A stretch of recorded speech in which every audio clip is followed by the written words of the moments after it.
You guys are going to laugh a lot too, man. It's a lot of fun. Hey, This is some heavy stuff, but man, this stuff is funny, okay? We're going to laugh a lot. Today, we discuss the 2022 production of Rhapsody in Black.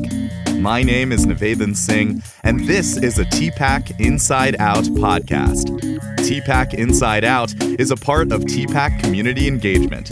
The show Rhapsody in Black will be at TPAC September 23rd through the 25th, and you can get your tickets at tpac.org. We are joined by the writer and star of Rhapsody in Black, LeLand Gantt, who first unveiled the show at the Workshop Theater Company's Sundays at 6 reading series in March of 2013. Subsequently, he developed it at the Actors Studio, and with Estelle Parsons as directorial consultant, Rhapsody garnered both Best Director and Best Storyteller awards at the United Solo Festival in 2014. LeLand has numerous off-Broadway and Broadway credits and was a Drama Desk and Audelco Award nominee for Featured Actor. Film and television credits include Miracle at St. Anna, Requiem for a Dream, Malcolm X, Presumed Innocent, Law & Order, and HBO's The Affair. Thank you so much for joining us today, LeLand. All right, you're very welcome, my friend. Thank you for that intro. That's great. Makes me want to hire me. Tell us a little bit about your background. Where are you from, and what inspired you to get into acting as a career? I'm from concrete, steel, and glass, Pittsburgh, Pennsylvania, outside of Pittsburgh, McKeesport. I got involved with theater and acting in order to find some place to be somebody, meet girls, and foster some self-esteem. It wasn't until I got into my career, much later into my education, and when I found the artist within myself and started to kick that and develop that. So something that started out as a way to garner self-esteem actually evolved into who and what I am. And that is an artist who feels a responsibility to make a comment on the life and time that we live in. Tried to make that as short as possible. Oh, that's amazing. That's a great answer. So speaking of doing that kind of work, what inspired you, having that background as a creative, as an actor, what inspired you to write Rhapsody in Black specifically?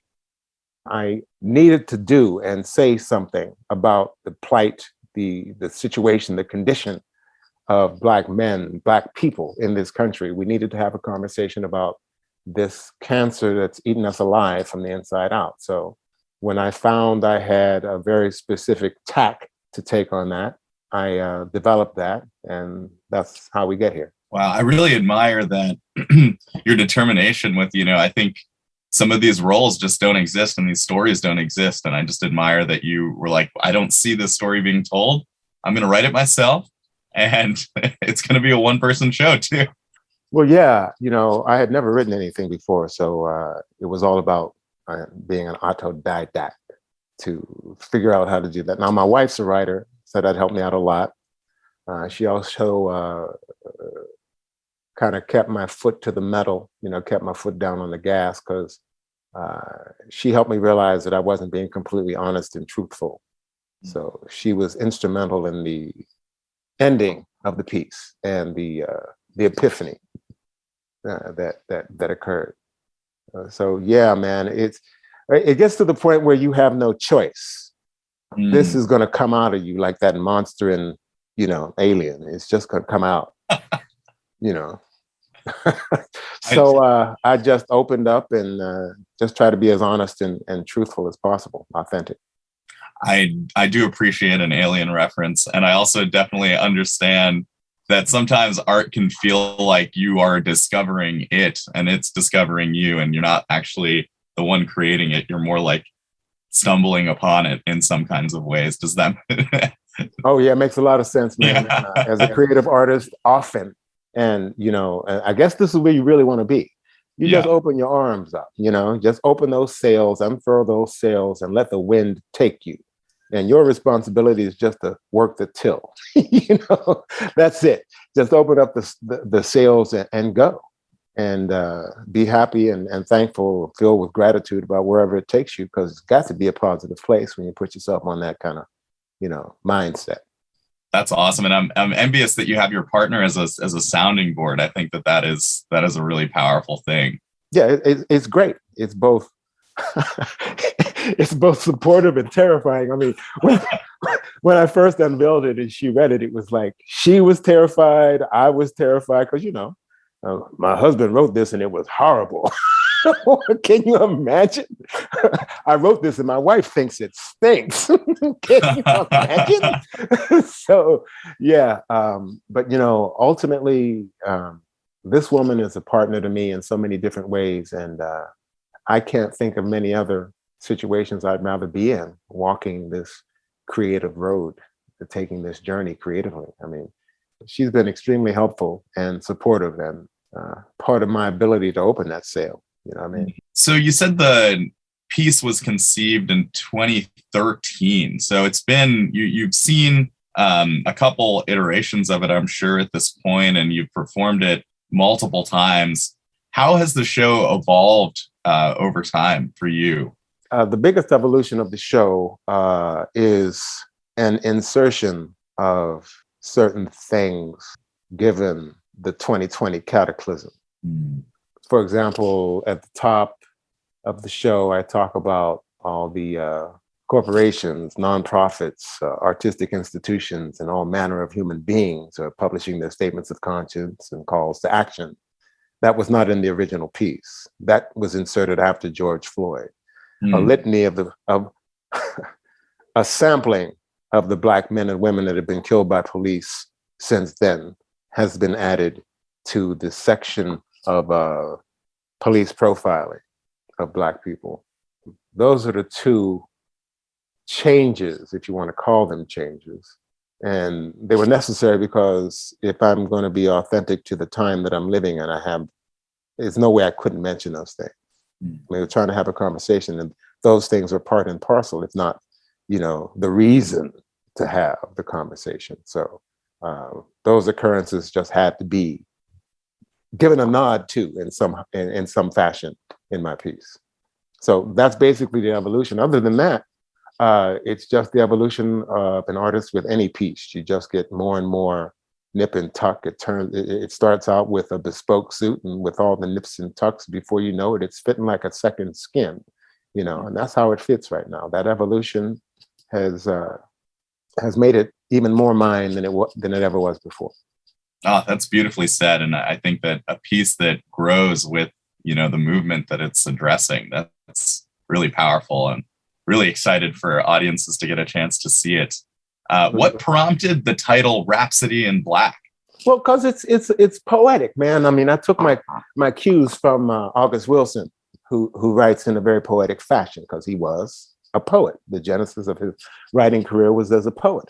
Also, Shakespeare, man. Shakespeare writes in iambic pentameter, but few people understand that iambic pentameter is the way that people talk. Yeah. So kicking those kinds of rhythms, and it's poetry. It's a song.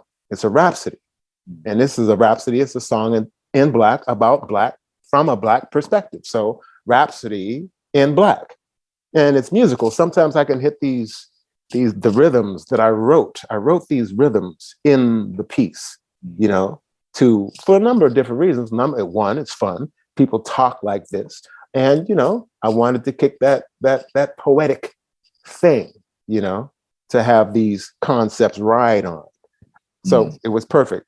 Well, to speak to what you were saying about the iambic pentameter, even conversationally, your voice is super pleasing. So I'm really excited to hear some of the monologues. And yes, the title is so striking. And you mentioned, you mentioned perspectives, and this show is a part of TPAC's Perspectives Theater Series. And just wanted to ask just one final question here, which is, what is the unique perspective of this show, and why is it an important perspective for audience members of all identities to understand? I think the perspective about this show is one that's internal. Okay. What I'm trying to do with this piece is what I did with this piece. And it's an internal journey to look inside of myself, to figure out what the hell was making me tick. I had to go into all those little dark corners that I didn't want to look at. That there are a lot of things that people know about themselves but don't want to accept about themselves. But it's part of themselves, so they can't be everything they are until they embrace those things. Shakespeare says, "To thine own self be true." How can you do that if you don't know who the hell that is? So it's about looking inside of yourself and examining those ideas and thoughts and thought processes, filters that you've been using throughout your life to, do the juice squeeze evaluation. Do I need this? Is this worthy? Does this help me matriculate through life in an authentic fashion? Is this making me clear or a little bit more muddy in my thought process or my perspective on the world? Who am I? What do I want? How do I feel about this, that, or the other thing? Where does my ethos lie? Where are my, look at yourself, because that's where it all starts. Everybody's looking for something outside to take us somewhere, not really understanding that we get where we're going one step at a time, and the journey starts at home, inside, to motivate that step. And that's where you get the direction of which step to take and what direction to take. And so this is the perspective of the show. Find out who the hell you are. Because I put you in situations where you're looking at what's going on with this person you're watching. And I want you to ask yourself, well, how do I feel about that? Why do I feel that? What made me think that? Evaluate, second guess, re-examine, self-excavation. That's the perspective that I'm kicking. That's what I want folk to do. Because one thing, man, there's one thing that is intrinsic to every human being walking this planet. And that is humanity. It doesn't matter what the packaging is, what the color of the clothing is, or what the styling of the clothing is, the store that you bought the clothing in. The only thing that matters is that thing that is intrinsic to the human experience, and that is humanity. So when we all get down to our basic humanity and accept and embrace that, it's going to be so much more difficult not to see it in that other person, and therefore eradicating the other, because there will be no other, because we will all then be the same human beings. Well, I think audiences are in for an incredibly authentic and introspective experience with Rhapsody in Black. LeLand, thank you so much for your time today and for meeting with us here. I've been Nivedhan Singh, and on behalf of myself and my colleague, Kristin Horsley, and the Tennessee Performing Arts Center, we invite all those listening to come on down to TPAC September 23rd to the 25th to come see LeLand Gantt perform in Rhapsody in Black. Thank you again so much, LeLand. Hey, Nivedhan, one thing I want to mention, you guys are going to laugh a lot too, man. It's a lot of fun. Hey! This is some heavy stuff, but man, this stuff is funny, okay? We're going to laugh a lot. So don't come in there thinking, oh, damn, this is going to be so heavy. I don't know if I can handle it. No, man, come in and have a good time, because we're going to learn a lot of good stuff and we're going to have a lot of good fun. So come on out. We hope you've enjoyed today's podcast. We'd like to thank our Inside Out presenting sponsor, Vanderbilt University, as well as the Tennessee Arts Commission, the Metro Nashville Arts Commission, and Nissan. You can find all of our podcasts at tpac.org or on all of your favorite podcast platforms.